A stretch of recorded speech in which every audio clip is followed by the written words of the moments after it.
السلام علیکم ورحمۃ اللہ تعالی وبرکاتہ۔ نحمده ونصلی ونسلم علی رسولہ الکریم، اما بعد فاعوذ باللہ من الشیطان الرجیم، بسم اللہ الرحمن الرحیم۔ ان اللہ وملائکتہ یصلون علی النبی یا ایہا الذین آمنوا صلوا علیہ وسلموا تسلیما۔ اللہم صلی علی سیدنا ومولانا محمد معدن الجود والکرم وآلہ الکرام وابنہ الکریم وبارک وسلم صلاۃ وسلاما علیک یا رسول اللہ صلی اللہ تعالی علیہ وسلم۔ اللہ تبارک و تعالیٰ کی توحید کے بارے میں بنیادی عقائد بیان کیے جا رہے ہیں۔ اس سے پہلے کچھ ضروری چیزیں بیان کی گئی، ان میں جو دو سوال اس سے پہلے شامل کیے گئے تھے وہ یہ تھے کہ یہودی اور عیسائی اور مشرکین یہ اللہ تبارک و تعالیٰ کے بارے میں کیا عقیدہ رکھتے ہیں۔ اچھا، یہودی، عیسائی اور مشرکین تو آپ جانتے ہوں گے، یہودی جو حضرت موسیٰ علیہ السلام کو ماننے کا دعویٰ کرتے ہیں جبکہ حقیقت میں مانتے نہیں ہیں، اگر صحیح طور پر مانتے ہوتے تو حضور پر ایمان لے آتے۔ اور عیسائی حضرت عیسیٰ علیہ السلام کو ماننے کا دعویٰ کرتے ہیں، ان کا بھی معاملہ ویسے ہی ہے یہودیوں کی طرح۔ اور مشرکین کا مطلب شرک کرنے والے لوگ، یعنی اللہ کے علاوہ دوسری چیزوں کو بھی خدا اور مستحق عبادت ماننے والے لوگ، جیسے بتوں کی پوجا کرتے ہیں، مجسموں کو پوجتے ہیں، یا بعض لوگوں کے تو معاملات ایسے ہوتے ہیں کہ وہ جانوروں کو بھی بھگوان بنا لیتے ہیں اور دوسری مخلوقات کو بھی خدا مان لیتے ہیں۔ تو یہ سب ہو گئے مشرک، یعنی شرک کرنے والے۔ آگے یہ سوال بھی شامل کیا گیا تھا کہ اللہ تبارک و تعالیٰ کے بارے میں مسلمان کیا کہتے ہیں، یعنی مسلمانوں کا کیا عقیدہ ہے، اس کے جواب کو بھی شامل کیا گیا تھا۔ اب یہاں سے ایک سوال ہے کہ ہم اللہ تعالیٰ کی عبادت کیوں کرتے ہیں؟ تو اس کا جواب ہمیں پہلے ہی مل چکا ہے، کیونکہ اللہ تبارک و تعالیٰ ہی مستحق عبادت ہے، وہی معبود ہے، وہی خدا ہے، تو اسی کی عبادت کی جا سکتی ہے، دوسرے کسی کی عبادت ہو ہی نہیں سکتی، دوسرا کوئی عبادت کے لائق ہی نہیں ہے۔ اس وجہ سے ہم اللہ تبارک و تعالیٰ کی عبادت کرتے ہیں کہ وہ ہمارا معبود اور خدا ہے۔ جواب دیتے ہیں کہ اللہ پاک کے سوا کوئی عبادت کے لائق ہی نہیں، اس کی نعمتیں اور اس کے احسان بے انتہا ہیں، یعنی اس کی کوئی انتہا نہیں ہے، بے شمار اس کی نعمتیں اور اس کے احسانات کہ ہم شمار کرنا چاہیں، گننا چاہیں تو گن ہی نہیں سکتے۔ اس کی ذات ہی اس بات کی مستحق ہے، یعنی حقدار ہے کہ اس کی عبادت کی جائے۔ وہ عالمین کا رب ہے، یعنی سارے جہان کا رب ہے، سارے عالم کا خالق و مالک ہے، یعنی سارے عالم کو، ساری دنیا کو پیدا کرنے والا اور ساری دنیا کا وہ مالک ہے، وہی عبادت کے لائق ہے، اس کے سوا کوئی عبادت کے لائق نہیں ہے۔ تو جواب مل گیا کہ یہ ساری چیزیں ہیں، اس کی وجہ سے ہم اللہ تبارک و تعالیٰ کی عبادت کرتے ہیں کہ اسی نے ہم کو پیدا کیا، وہی ہمارا مالک ہے، وہی ہمارا خالق ہے، وہی عبادت کا مستحق ہے، اس لیے ہم اس کی عبادت کرتے ہیں۔ آگے سوال ہے کہ اللہ تعالیٰ کے بارے میں کچھ اور عقائد بھی بتائیں جن کا جاننا ضروری ہے۔ تو جواب ہے کہ وہ ہر کمال و خوبی کا جامع ہے، یعنی اس کی ذات میں ہر کمال اور ہر خوبی پائی جاتی ہے، اور ہر عیب و نقصان اور برائی سے پاک ہے، یعنی ہر طرح کا عیب، ہر طرح کی برائی، نقصان اور ہر ایسی چیز جو قابل مذمت ہو، برائی کے لائق ہو، وہ اللہ تبارک و تعالیٰ کی ذات میں نہیں ہو سکتی۔ اللہ تعالیٰ ان ساری چیزوں سے پاک ہے، وہ ظاہر اور چھپی ہر چیز کو جانتا ہے، کوئی چیز اس کے علم سے باہر نہیں۔ ہمارے آپ کے مخلوقات کے، انسانوں کے معاملات ایسے ہو سکتے ہیں کہ کچھ چیزیں ہم جانتے ہیں تو کچھ چیزیں ہمارے علم میں نہیں ہوتی، اور ہمارا یہ معاملہ رہتا ہے کہ جو ظاہر ہے وہ چیز دکھتی ہے ہم کو، اور اس چیز کو ہم جان لیتے ہیں اور اس چیز کا علم ہمیں ہوتا ہے، ظاہر چیز کا، لیکن چھپی ہوئی چیز کا عام انسانوں کو علم نہیں ہوتا۔ ہاں، یہ الگ بات ہے کہ اللہ تبارک و تعالیٰ اپنے مقبول بندوں کو چھپی ہوئی چیزوں کا علم عطا فرما دیتا ہے، جیسے اللہ کے ولیوں کو غیب کا علم ہوتا ہے، نبیوں کو غیب کا علم ہوتا ہے، اور ہمارے آقا حضور پاک صلی اللہ علیہ وسلم بھی عالم غیب ہیں۔ آپ کو بھی اللہ تبارک و تعالیٰ نے غیب کا علم عطا فرمایا کہ آپ چھپی ہوئی چیزوں کو جان لیتے ہیں۔ لیکن عام انسانوں کا معاملہ یہ ہے کہ ظاہری چیز کو تو دیکھ لیتے ہیں لیکن چھپی ہوئی چیز نہیں نظر نہیں آتی، اور اللہ تبارک و تعالیٰ کی شان یہ ہے کہ وہ چھپی اور ظاہر ہر چیز کو جانتا ہے۔ اب سوچیں، نبی پاک صلی اللہ علیہ وسلم اس کی عطا سے علم غیب رکھتے ہیں، تو اللہ تبارک و تعالیٰ کے علم کا عالم کیا ہوگا؟ جیسے اس کی ذات، یعنی وہ خود ہمیشہ سے ہے، اس کی تمام صفات یعنی خوبیاں بھی ہمیشہ سے ہیں۔ اللہ تبارک و تعالیٰ ہمیشہ سے، تو اس کی جو صفتیں ہیں رحمان، رحیم، یہ ساری صفتیں بھی ہمیشہ سے ہیں۔ اللہ پاک ہمیشہ سے زندہ، قدرت والا، سننے والا، دیکھنے والا، کلام کرنے والا، ارادہ فرمانے والا، وہی تمام جہان کا بنانے والا ہے۔ آسمان، زمین، چاند، تارے، آدمی، جانور اور جتنی چیزیں ہیں سب کو اسی نے پیدا کیا، وہی پالتا ہے اور سب اسی کے محتاج ہیں، سب کو اسی کی حاجت ہے، سب کو وہی پالتا ہے، سب کو وہی روزی دیتا ہے۔ ابھی غور کرنے کی ضرورت ہے کہ اللہ تبارک و تعالیٰ دوسری مخلوقات کو بھی روزی دیتا ہے، انسانوں کو بھی روزی دیتا ہے، اور یہ بھی یہاں پہ قابل توجہ بات ہے کہ اللہ تبارک و تعالیٰ مسلمانوں کو، ایمان والوں کو تو روزی دیتا ہے، ساتھ میں کافروں کو بھی روزی دیتا ہے، جبکہ کافر تو اللہ تبارک و تعالیٰ کے منکر ہیں، اللہ تبارک و تعالیٰ کو مانتے نہیں ہیں، یعنی اگر خدا کے وجود کا اقرار بھی کرتے ہیں لیکن جیسا ماننا چاہیے ویسا نہیں مانتے، شرک کرتے ہیں، کفر کرتے ہیں۔ اس کا مطلب یہ کہ حقیقت میں مانتے نہیں، مانتے ہوتے تو شرک اور کفر نہ کرتے۔ اور اس میں تو کچھ لوگ ایسے ہیں کفار میں جو خدا کے بھی منکر ہیں، خدا کے وجود کے ہی منکر، یعنی خدا جیسی کوئی چیز ہی نہیں، وہ ایسا عقیدہ رکھتے ہیں معاذ اللہ۔ اللہ تبارک و تعالیٰ ایسوں کو بھی روزی عطا فرماتے ہیں، ایسوں کو بھی رزق دیتا ہے، تو جو اس کے ماننے والے، جو مومن ہیں، ایمان والے مسلمان ہیں، ان کو روزی نہیں دے گا۔ تو اسی وجہ سے فرمایا گیا کہ ایمان والے اللہ ہی پر بھروسہ کرتے ہیں، اللہ تبارک و تعالیٰ ان کو روزی دیتا ہے۔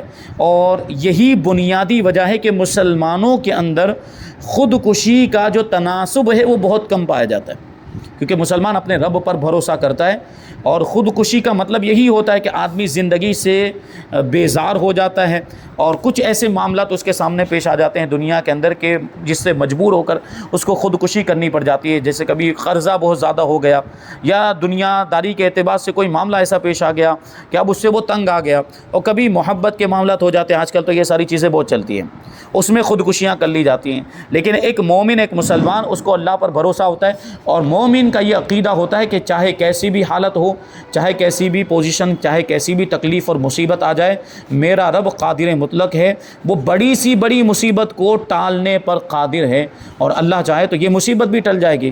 تو اس لیے مومن خودکشی نہیں کرتا، اور اگر خودکشی کر رہا ہے اس کا مطلب یہ ہے کہ اس پر اللہ کا بھروسہ کمزور ہے، اللہ پر اعتماد نہیں، اس وجہ سے اس نے، اگرچہ یہ عقیدہ نہ ہو لیکن یہ اس کی دلیل ہوتی ہے، کوئی اگر مسلمان خودکشی کرے تو یہ اس کی دلیل ہوا کرتی۔ بہرحال خودکشی کرنا بہت بڑا گناہ ہے، حرام ہے، اور اگر اس کو کوئی جائز سمجھتے ہوئے کرے تو وہ پھر کافر ہو جائے گا۔ اب آگے ہے ذات و صفات کا بیان، یعنی اللہ تبارک و تعالیٰ کی ذات اور اللہ تبارک و تعالیٰ کی صفات کا بیان۔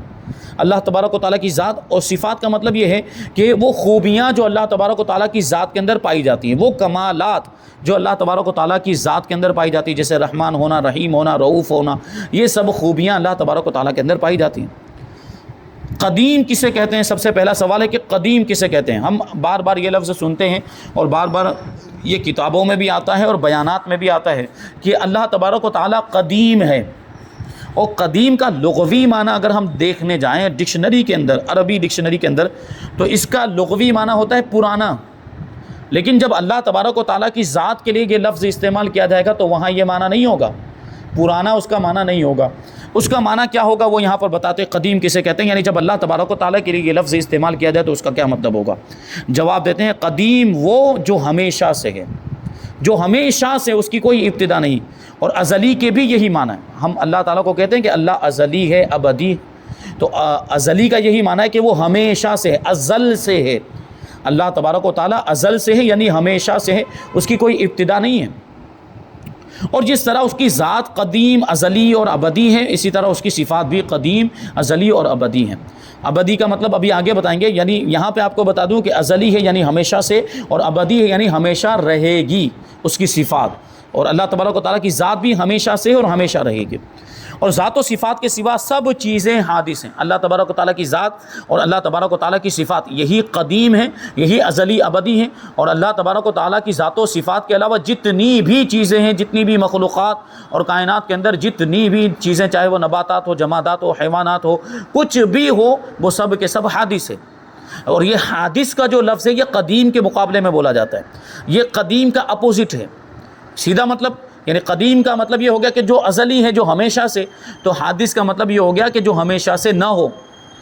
کیا مطلب؟ کہ پہلے اس کا وجود نہیں تھا، پھر وہ وجود میں آئی، اور پھر اس کی ایک مدت وہ مدت پوری کرنے کے بعد اور وہ عمر پوری ہو جانے کے بعد وہ چیز فنا ہو جائے گی، اس کو حادث کہا جاتا ہے۔ تو اللہ تبارک و تعالیٰ کے علاوہ جتنی بھی چیزیں، سب کا یہی تو معاملہ ہے کہ وہ پہلے موجود نہیں تھی، پھر موجود ہوئی، پھر ایک وقت ایسا آتا ہے کہ وہ ختم ہو جاتی ہیں۔ جیسے انسان کا خود کا ایسا معاملہ ہے کہ انسان پہلے موجود نہیں ہوتا، پھر ایسے دیکھو تو دنیا کے اعتبار سے دیکھو تو پہلے تو انسان تھا ہی نہیں، پہلے زمین بنائی گئی وغیرہ، دوسری مخلوقات، پھر انسان پیدا ہوا ہے۔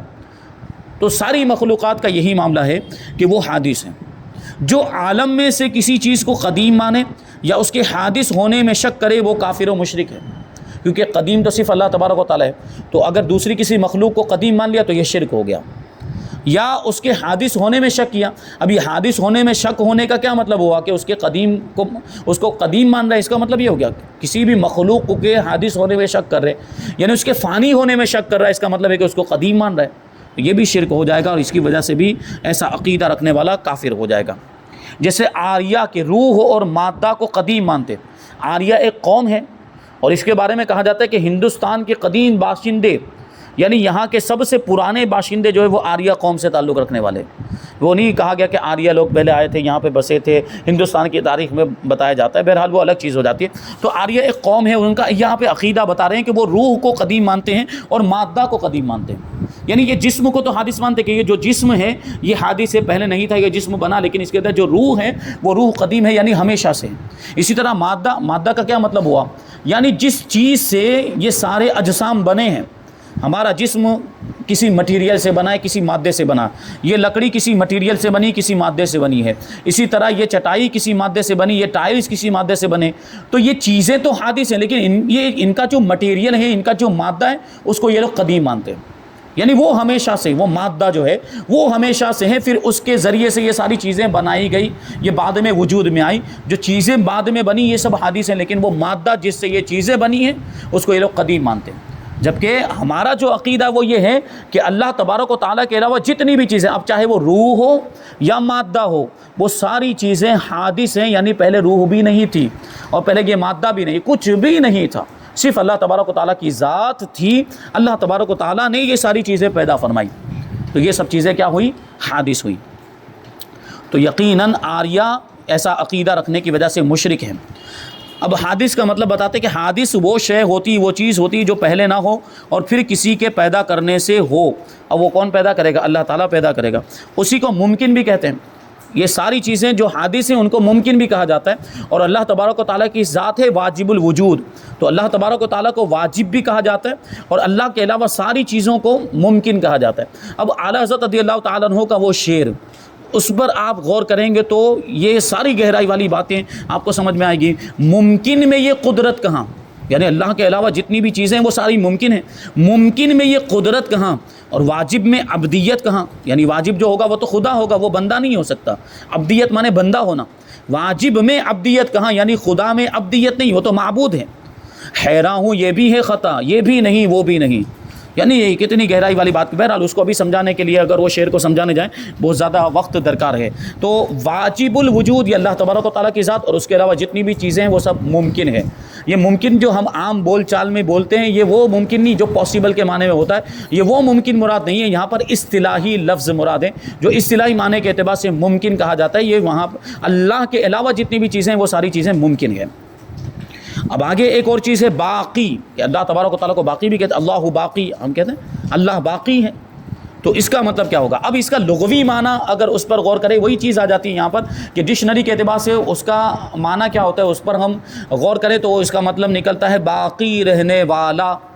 اس کا مطلب تو یہ ہوا، جو یہ تو عام بول چال میں بھی ہم اس لفظ کو سمجھتے ہیں، باقی رہنے والا۔ تو اب اس کا جواب یہ ہے کہ باقی وہ ہے جو ہمیشہ رہے گا، اور اسی کو ابدی بھی کہتے ہیں۔ تو اللہ تبارک و تعالیٰ قدیم بھی ہے، اللہ تبارک و تعالیٰ ازلی بھی ہے یعنی ہمیشہ سے ہے، اور اللہ تبارک و تعالیٰ باقی ہے اور ابدی بھی ہے یعنی ہمیشہ رہے گا، اس کی کوئی ابتدا نہیں، اس کی کوئی انتہا نہیں۔ اور یہ تمام صفات صرف اللہ پاک ہی کی ذات کے لیے ثابت ہے۔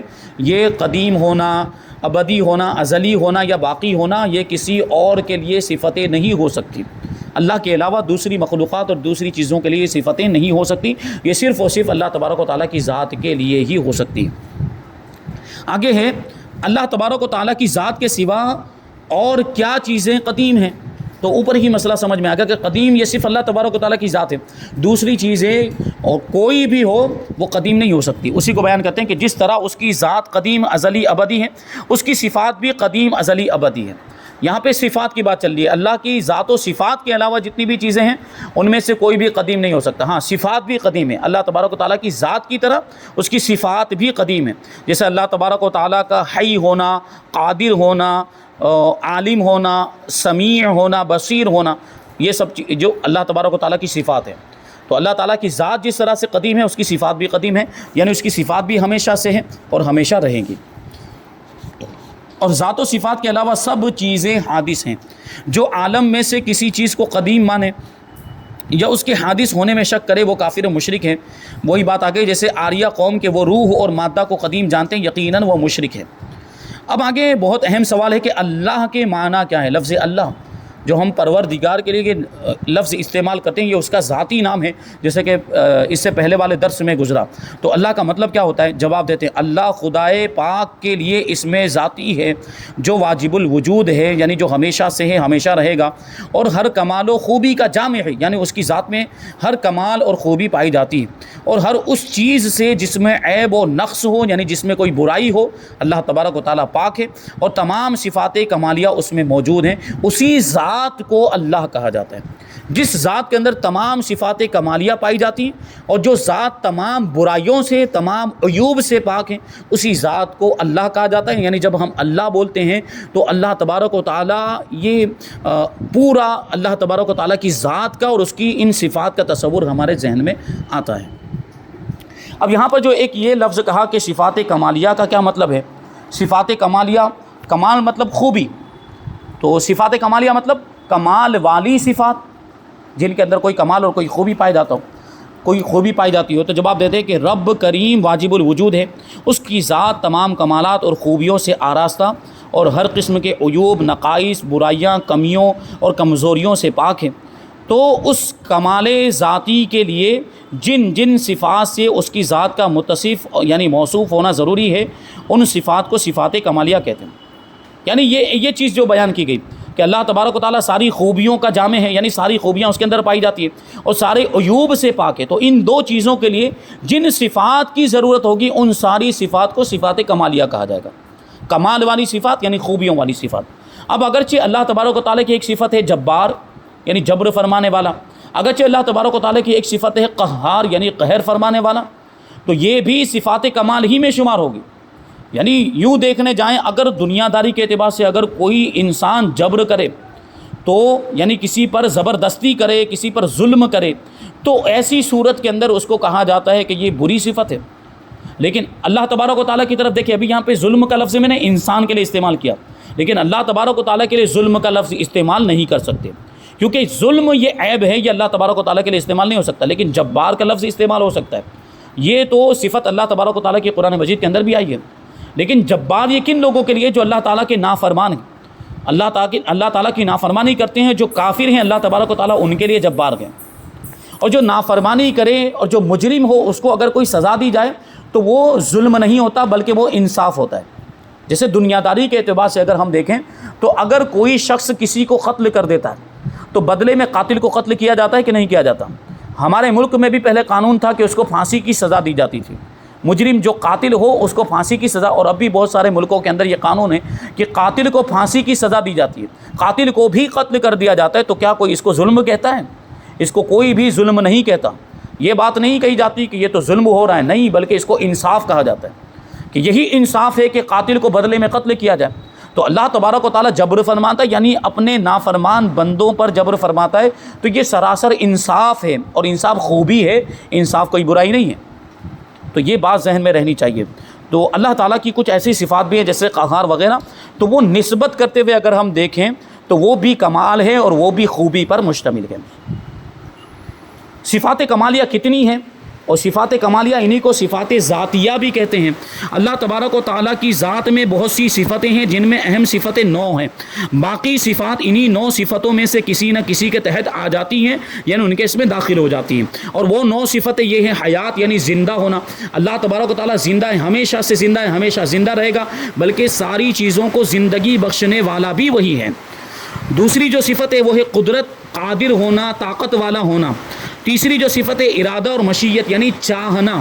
اللہ تبارک و تعالیٰ کسی بھی چیز کے بارے میں ارادہ فرماتا ہے کہ وہ چیز موجود ہو جائے تو صرف ارادہ فرمانے کی وجہ سے وہ چیز وجود میں آ جاتی ہے، یہ ہوا ارادہ و مشیت۔ چوتھی صفت ہے علم یعنی جاننا۔ اللہ تبارک و تعالیٰ ساری چیزوں کا جاننے والا ہے۔ ابھی پہلے ایک لفظ آیا کہ کوئی بھی چیز اس کے علم سے باہر نہیں، ہر چھپی اور ظاہر چیز کو وہ جانتا ہے۔ پانچویں چیز ہے سماع یعنی سننا۔ اللہ تبارک و تعالیٰ سنتا ہے لیکن اس کا سننا مخلوقات کے سننے کی طرح نہیں ہے، بالکل بے مثل و بے مثال ہے۔ اور چھٹے نمبر پر چھٹی جو صفت ہے وہ ہے بصر یعنی دیکھنا۔ اس میں بھی وہی چیز، ہم بھی دیکھتے ہیں لیکن اللہ تبارک و تعالیٰ کا دیکھنا ہمارے دیکھنے کی طرح نہیں، اس کا دیکھنا بے مثل و بے مثال ہے۔ ساتویں نمبر پر ہے کلام یعنی بات کرنا، کلام کرنا۔ اللہ تبارک و تعالیٰ متکلم بھی ہے، کلام کرنے والا بھی ہے، لیکن اس کے کلام کرنے کی کیفیت ہمارے کلام کرنے کی کیفیت سے الگ ہے۔ آٹھویں نمبر پر تکوین اور تخلیق ہے یعنی پیدا کرنا، خالق ہونا۔ اور نویں نمبر پر جو صفت ہے وہ ہے رزاقیت، رزق دینے والا۔ رزاق کا مطلب ہوتا ہے رزق دینے والا، روزی دینے والا۔ یہ اللہ تبارک و تعالیٰ کی 9 صفات کمالیاں جو سب سے اہم ہے اللہ تبارک و تعالیٰ کی صفت میں۔ اب انشاءاللہ تبارک و تعالیٰ یہ ان 9 صفات کی آگے تفصیل بیان کریں گے کہ حیات کا کیا مطلب ہوتا ہے، اور ارادہ اور مشیت کا کیا معنی ہوتا ہے، علم اور سماع بصر اور کلام کا مطلب کیا ہوتا ہے۔ انشاءاللہ تبارک و تعالیٰ ان کو آئندہ درس میں ہم شامل کریں گے۔ اللہ تبارک و تعالیٰ کی بارگاہ میں دعا ہے کہ جو کچھ بھی بیان ہوا اس پر ہم سب کو عمل کرنے کی توفیق عطا فرمائے۔ وما علینا الا البلاغ۔ السلام علیکم۔